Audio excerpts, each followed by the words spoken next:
হলো এর মধ্যে আবৃত্তি করছি সুনীল গঙ্গোপাধ্যায়ের কেউ কথা রাখেনি। কেউ কথা রাখেনি। ৩৩ বছর কাটলো, কেউ কথা রাখেনি। ছেলেবেলায় এক দুষ্টমি তার আগমনী গান হঠাৎ থামিয়ে বলেছিল, শুক্লা দ্বাদশীর দিন অন্তরটুকু শুনিয়ে যাবে।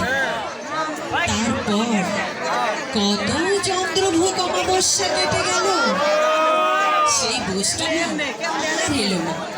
25 বছর প্রতীক্ষায় আছি। মামা বাড়ির মাঝি নাদের আলী বলেছিল, বড় হও দাদা ঠাকুর, তোমাকে আমি 3 প্রহরের বিল দেখাতে নিয়ে যাব। সেখানে পদ্ম ফুলের মাথায় সাপ আর ভ্রমর খেলা করে। নাদের আলী, আমি আর কত বড় হব? আমার মাথা এই ঘরের ছাদ ফুঁড়ে আকাশ স্পর্শ করলে তারপর তুমি আমায় 3 প্রহরের বিল দেখাতে নিয়ে যাবে? একটা রয়্যাল বলে কিনতে পারিনি কখনো। লাঠি লজেন্স দেখিয়ে দেখিয়ে চষেছে লস্কর বাড়ির ছেলেরা। ভিখিরিদের মতো চৌধুরীদের গেটে দাঁড়িয়ে দেখেছি ভিতরে রাস উৎসব। অবিরল রঙের ধারার মধ্যে সুবর্ণ কঙ্কন পরা ফর্সা রমণীরা কত রকম আমোদে হেসেছে। আমার দিকে তারা ফিরেও চান। বাবা আমার কাজ ছুঁয়ে বলেছিলেন, দেখিস একদিন আমরা।